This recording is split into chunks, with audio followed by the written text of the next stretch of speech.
This is Vikas Garg. He's the founder and head of a very exciting organization founded in Singapore. It's called AbillionVeg. And what AbillionVeg does is it lets us review dishes at restaurants and products in stores that are vegan.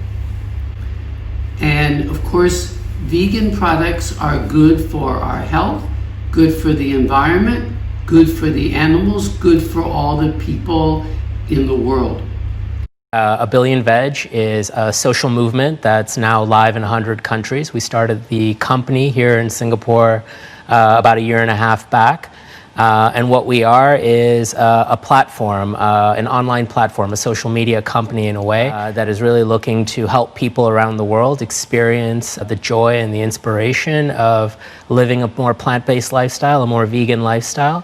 We remove the day-to-day friction by helping people find choice, whether that's at restaurants, whether that's when they go to the store to buy cosmetics, to buy clothing, or really anything else that kind of encompasses your life as a consumer. What was the drive behind it for you? Is it personal belief? Is it sustainability? Is it animal welfare? I mean, what's behind it for you? Yeah, sure. So if I could share my story, I was born in India, came to America with my family when I was 4 years old. And was lucky to be brought up vegetarian. I also started my career as a teenager on Wall Street. And it wasn't really until the global financial crisis in 2008 that these issues started to really hit home for me. Both of my parents got sick. My father had heart disease, my mother had breast cancer. It brought up a lot of considerations. It really made me think more about the choices we had even made as vegetarians and how dairy had become a huge part of our food culture. And that really got me thinking, and it's longer term what really converted me to being vegan. And it's been an amazing experience. It's gone from being something that's compromising and restrictive. It's not always the easiest thing to find, to really being something that's driven my life with inspiration and mindfulness. And I just wanted to create a platform that helped others find that. No, and it is becoming a way of life. So I get the opportunity set that you're kind of exploring out there. But because where does the story lie today in terms of what kind of engagement do you have currently on the platform, and where do you hope to be 5 years down the line? Yeah, it's always a 5-year, 10-year cycle, right, with businesses such as yours? Yeah, sure. So we draw a lot of inspiration from platforms like Facebook and Instagram, platforms like Etsy and Kickstarter, even Airbnb. So we want to be a leading e-commerce platform for the space. We believe that over the next 5 years and the next 50 years, this movement is going to be the largest component of the global sustainability movement because it touches on every single one of the UN 17 SDGs. So in the path to becoming an e-commerce platform, we really led with building a community first. And our community of users today exists in more than 100 countries. We just broke 100 countries yesterday. Congratulations. Thank you. And by the end of this year, we'll have 100,000 consumer reviews of things ranging from vegan dishes to plant-based milks. We have nearly 500 individual plant-based milk products from around the world that are reviewed. And we view this market as it evolves as a very fragmented market, and we want to breed the ecosystem that brings it together. Our goal for next year is 1 million reviews on our platform, which will make us the world's largest platform of its kind. Now, there's another special feature of the AbillionVeg app, and let me make it clear that AbillionVeg is free. You can download it, use it free. But not only is it free, but every review you do, you earn a $1 credit that you can donate to many different charities. So that's why I really like AbillionVeg so much, and I use it a lot. I've donated about $500. So I've done a lot of reviews, and they have many, many different charities that you can donate to. So what we're going to do first is we're going to watch a video made by AbillionVeg that explains all about the organization. Then we're going to watch some videos made by the charities who your donations can support. And every time you donate, you choose which of these charities you're going to donate to. So let's go ahead now and watch the video about AbillionVeg. I was fed my pet lamb Elmo for Easter dinner, and ever since then, I've slowly discovered the path to veganism. Recently, I went to lunch with a few of my non-vegan friends, and there was nothing at this restaurant I could eat. They suggested I order the foie gras salad with no foie gras. So I would have had to pay a ton of money for a very basic salad. So I really believe that restaurants need more options. We researched thousands of restaurants around the world, and what we found was that for most restaurants, 1 out of every 25 dishes is something plant-based. So we're working to really change the equation to make the world more plant-based. We created a discovery and consumer advocacy platform called AbillionVeg. You can get started in just 2 steps. Take a photo and post a review of your pizza, burgers, dumplings, or even products like shampoo, oat milk, or cosmetics. An app with a purpose makes more sense than just a food review app, so that's what made me want to use it. I love that ABV gives back to animals, so with every review, it converts into $1 that you can use to donate to animal sanctuaries. ABV partners with multiple groups around the world, and they have no limit for how much you can support each welfare partner. Each of our rescue partners has been selected based on this collective mission of making the world more plant-based. These sanctuaries are serving their local communities. For example, Kindred Spirits in Los Angeles. Kindred Spirits is bringing the experience of caring for rescued farm animals to Los Angeles public schools. We try to teach these kids who you should not eat and why, and what you should eat and why, and how easy it is to make it happen. We want everyone to know about this app, everyone, because they're going to be taking pictures of that food anyways. They're going to want people to know about their experience was with that food. And now they can help sanctuaries all over the planet by doing something they do anyways and for free. So it's just a win-win for everybody. Every time you review, we share that with the business as well as with thousands of other businesses around the world. The idea is that we want to provide businesses with valuable feedback and help them increase the availability of plant-based options on their menus and improve the quality of those options. So imagine a Japanese restaurant in Seattle receiving reviews from Japanese restaurants in Tokyo. It's all about making businesses compete and improve their plant-based options. Since we've launched the Verde menu, what ABV has brought us is a direct line of communication with a really engaged group of consumers. ABV offers an opportunity to talk directly to those consumers, to listen to their feedback, to respond to their feedback. And so I receive an email every time a review is posted, and I think we're getting sort of 60 to 100 every week, which has been amazing. Our chefs in the kitchen aren't vegans, and so for them it's interesting to hear what vegan diners think and what vegan diners are looking for. AbillionVeg has been instrumental towards Grand Heights Singapore, and it's just been great that there is such a platform to give that information to the masses out there within Singapore and even in the region in Southeast Asia, Asia Pacific. And it's been a tremendous platform for us to utilize, and we look forward working and continuing to working with AbillionVeg for product launches we will have in Grand Heights, Singapore. I'm a huge foodie, and I travel a lot. I can see what's available when I travel, and I can check out the other food options people are eating in other countries around the world. It makes me feel more connected to the plant-based community. AbillionVeg is useful if you want to eat out with non-vegan family and friends. It eliminates the stress of worrying if there will be an option for you. You can simply tap on the Near Me button to discover vegan dishes from any restaurant near you. I can plan ahead before my trips and stay close to amazing restaurants that I wouldn't have known about before. We've started with food, but with your help, we can tackle a lot of other industries that need to change, including fashion, cosmetics, even travel. As a consumer, you're much more powerful than you think. You can truly influence supply and demand. In just 10 months, we've gotten reviews in more than 60 countries. You can use the app anywhere you go. Join the AbillionVeg movement and let's work together to make the world more plant-based. The next video we're going to watch is from one of the charities that AbillionVeg supports. It's called Liberation Sanctuary. And there's a lot of places like this where they take animals who would be killed for food and let them live out their lives in peace. So the video starts off very sad.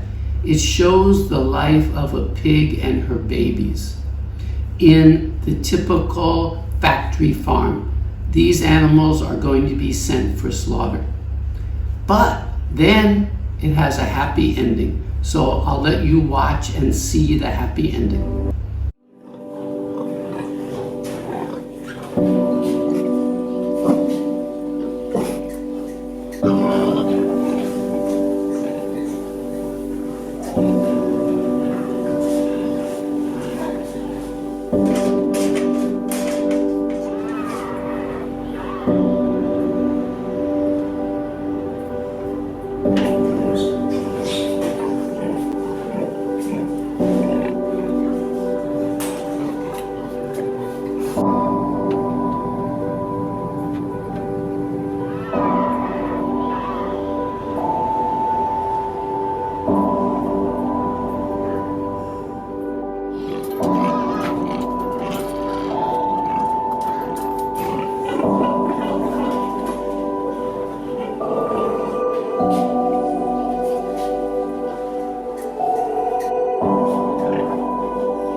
The next video we're going to watch is from another one of the charities that Vikas supports, Critter Creek Farmed Animal Sanctuary.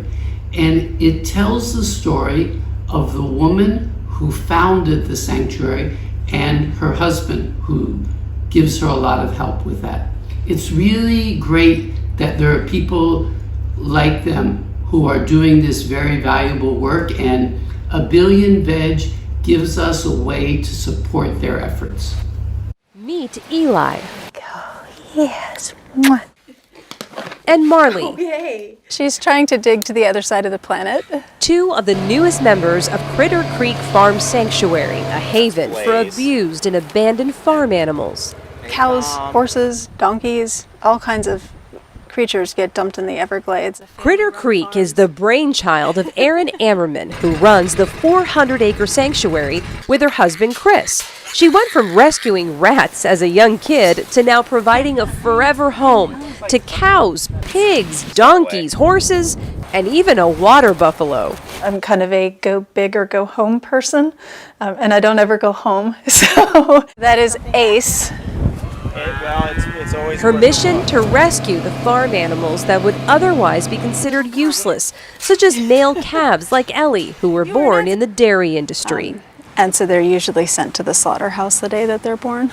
Or these pigs. All of these 4 pigs were supposed to be sent to the gas chamber because they were considered to be too small. You have all kinds of different pet animal rescues, but you know, donkeys and pigs and cows and even horses don't seem to garner the same respect. Erin wants people to see that even though farm animals may not be the cleanest or quietest animals, they still deserve some love. Oh, there we go. That's the belly rub. I'm Nancy Alvarez reporting. Not all the organizations that Vikas and his colleagues at AbillionVeg support are sanctuaries. The next video we're going to see is from an organization called Compassion in World Farming, and they're an education group. They educate and advocate for changes in the way that animals are raised or in the way that we eat our diets. So this video we're going to see is about myths people have about plant-based diets, and we can change those myths. We can show compassion for all these animals like the chickens.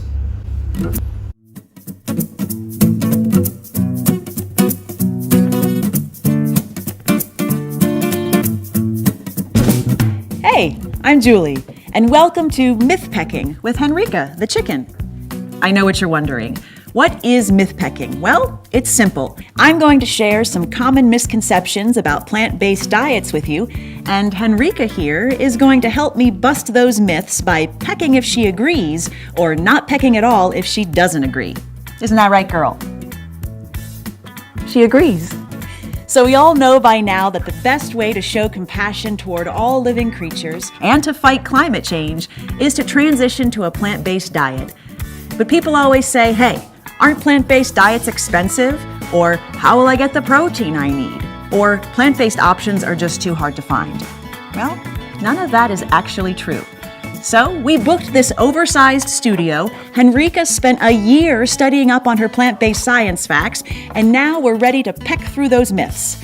Okay, let's do this. Henrika, is it true that you can get all the protein you need if you don't eat meat? She agrees. Study after study shows that not only can you get the protein you need from plants, but in addition, you get all kinds of other nutrients your body needs that meat doesn't have. A plant-based diet even powers athletes like Venus Williams with plenty of protein. Henrika, isn't eating a plant-based diet super expensive? Another myth pecked. A plant-based diet means eating lots of beans, legumes, and whole grains, which are actually some of the most affordable foods in the store. Henrika, on a plant-based diet, can I still eat at cool restaurants? It's true. More and more hip restaurants these days are exploring innovative meatless options, as well as trusted staples like salads, soups, pastas, and other tasty choices.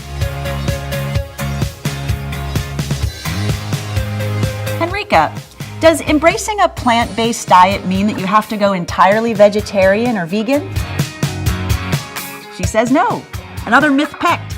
This isn't a zero-sum game. You can try eating meat less often, or just eating it as a side dish, or as a special occasion rather than an everyday staple.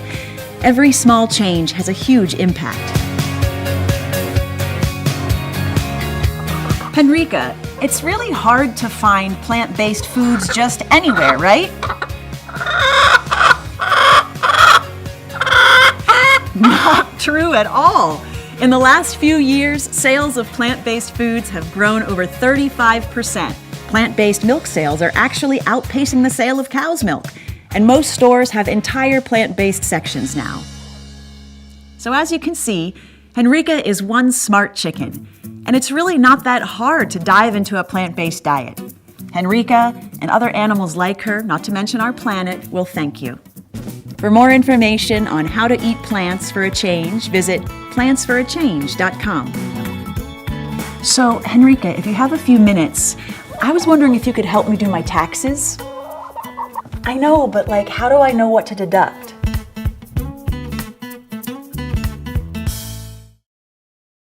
For our next video, we're going to go back to one of the sanctuaries that Vikas and AbillionVeg support. This next story is a little bit heartwarming. I mean, I almost cried when I watched this, so let that be a warning. Get your tissues ready.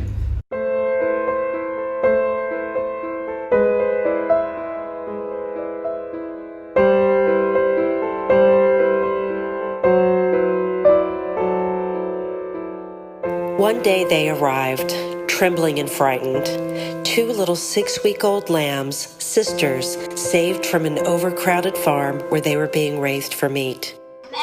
They refused to approach us and wouldn't even drink from their bottles.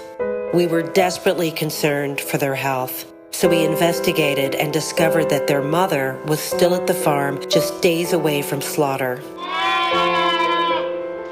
We immediately began working to save her life and reunite her with their babies. Thankfully, after much pressure, we won.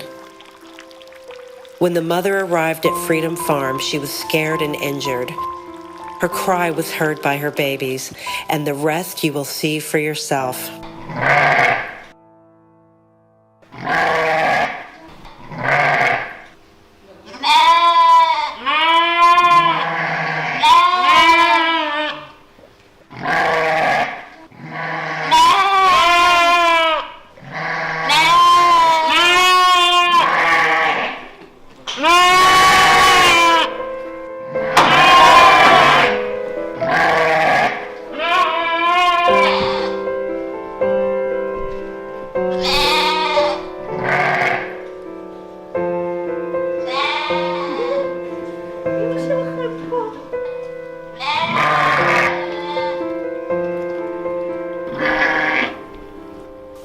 Their reunion melted our hearts and brought tears to our eyes.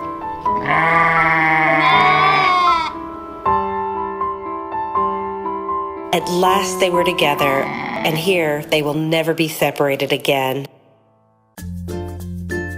Several residents came to greet the newly reunited family. Baruch the sheep approached them with curiosity and seemed to sense the heightened emotions.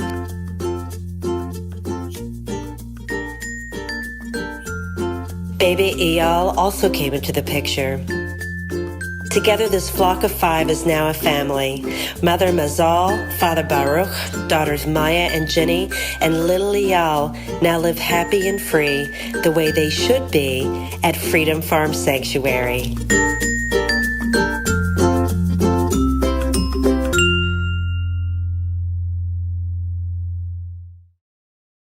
The next video we're going to see is from another education and advocacy group that Vikas and AbillionVeg support. It's called Mercy for Animals. And the video is narrated by this young girl. It's really powerful. I think after you watch this video, you're definitely going to take your phone and download the AbillionVeg app and really participate so that you can help the fantastic charities that AbillionVeg supports. I want to grow up in a world where kindness is a universal language, where everyone is treated with respect, including animals, where there are no cages, no crates, no slaughterhouses, no cruelty or violence. I want to grow up in a world where animals don't suffer to feed us. I know this world is possible. I feel it in my heart. I see it in my dreams. We have to stand up, speak out. We have to build it. We have to be brave, selfless, and courageous. We have to be united. I know there are heroes among us. They are going undercover to expose the truth. They take to the streets to inspire compassion. They are in the courtrooms pursuing justice. They are driving change, saving lives. They are bringing hope to the hopeless. They are turning fear into freedom, cruelty into kindness. They will be remembered in the history books as heroes. We can make this future a reality, but only if we act today.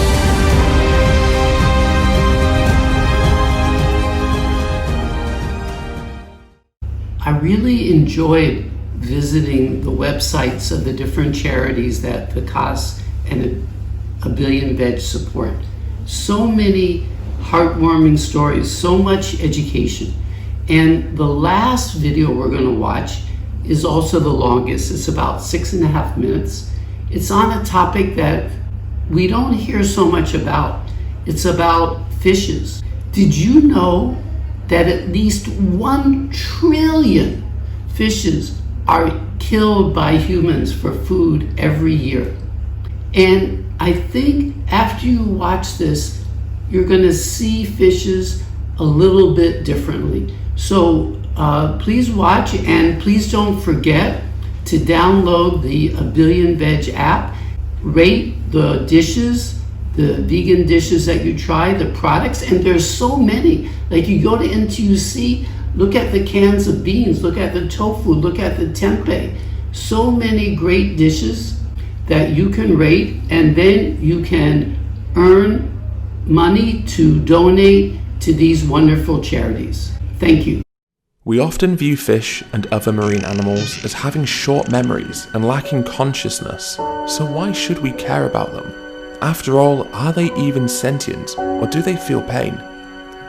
Marine animals are by far the animals that we kill the most of. To put it into perspective, we kill somewhere around 60 billion land animals every single year. However, it is estimated that we kill somewhere in the region of 1 to 2.7 trillion marine animals in the same period. So do fish feel pain? The nervous systems of fish are similar enough to those of birds and mammals to show that they do feel pain. And when fish experience something that would cause other animals physical pain, they behave in ways suggestive of suffering, and the change in behavior may last several hours. Fish will learn to avoid unpleasant experiences like electric shocks, and painkillers reduce the symptoms of pain that they would otherwise show. A scientific panel for the European Union concluded that the evidence shows that fish do feel pain. Ultimately, it is easier for us to recognize suffering in an animal such as a pig, who can vocalize their pain. But for marine animals, their suffering may be silent to us, but it still exists for them nonetheless. Fish have also been shown to have stress responses, with their cortisol levels, a hormone that is released during times of stress, becoming raised when they were taken out of water and placed in a bucket. When it comes to their intelligence, Australian biologist Colin Brown states that based on his years of research into fish behaviour and learning, they're not just any less intelligent or sophisticated than terrestrial animals. That idea is a total myth. Fish can be taught how to evade a trap and remember it a year later. Fish can learn from each other, recognise other fish they've spent time with previously, know their place within social hierarchies, and remember complex maps of their surroundings. Fish also work together with different species of fish and show cooperation and trust, with fish remembering which other fish were cooperative or uncooperative. The fact that fish can create alliances, formulate rules, and engage in acts of mutualism, as well as alter their behaviours to maximise their own individual success, demonstrates how highly intelligent and cognitively complicated they are. Science has shown us that fishes are intelligent, that they think, they feel, they have emotions, they can get stressed, they can feel stress relief, they can be upset, they can be annoyed. They have a lot of characteristics that make them very special creatures. Yet even though these animals are highly intelligent and can show emotions and feel pain, we cause huge amounts of suffering and ultimately death to incomprehensible numbers every single year. Impaling live bait on hooks is a common commercial practice. For example, longline fishing uses hundreds or even thousands of hooks on a single line that may be 50 to 100 kilometers long. When fish take the bait, they are likely to remain caught for many hours before the line is hauled in. Fish caught in the wild are dumped on fishing boats and will either die by suffocating, being crushed because of the weight of all the other fish on top of them, or through their internal organs rupturing from the rapid pressure changes during the ascent. Another method of catching wild fish involves gill nets, walls of fine netting in which fish become snared, often by the gills. They may suffocate in the net because with their gills constricted, they cannot breathe. If not, they may remain trapped for many hours before the nets are pulled in. The fish that are still alive when they begin being processed will then die through a combination of suffocation and evisceration, which is where the animals are gutted alive. One Dutch study found that it can take between 55 minutes to 4 hours for various species of fish to die during asphyxiation, and some fish can remain conscious for 20 to 40 minutes after they have been gutted. Aquafarming, which is the equivalent of factory farming for fish and is responsible for nearly half of all fish consumed worldwide each year, involves fish spending their entire lives in underwater enclosures, normally either in sea cages or concrete tanks.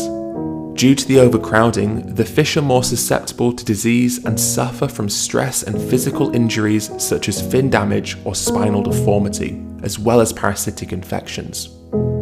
It is not uncommon for many of the fish to die in the farms, and because of this, antibiotic use is rampant within fish farms. Fish are regularly handled roughly on aqua farms, and those that are deemed too sick are taken out of the tanks and often beaten to death. Farmed fish are slaughtered by a range of methods, such as gassing with carbon dioxide or cutting their gills without stunning. Some fish are simply left to suffocate, and some are left to suffocate whilst on ice, which causes them significant suffering as they try to get the ice out of their gills. They are also often processed while still alive, as even though the cold may paralyze them, scientific studies have shown that they still remain conscious and can feel pain and stress as they begin to be gutted alive. Alternatively, some are killed by being electrically stunned or are hit over the head before then being bled out. It is also worth mentioning that many farmed fish, such as salmon and sea bass, are carnivorous, meaning they are fed wild-caught fish, and so buying farmed fish also contributes to the suffering of wild fish as well. Ultimately, fish are sentient animals who feel pain and suffer, and in the case of both farmed fish and wild-caught fish, not only do these animals suffer, but they have their lives taken from them needlessly. So perhaps it is time for us to change how we view marine animals, to understand that how we view fish is based on outdated opinions, and to question whether they can suffer or feel pain is to question what has been proven by science. Perhaps it is time for us to see fish for who they really are, feeling, intelligent beings whose worth far exceeds our desire to eat them.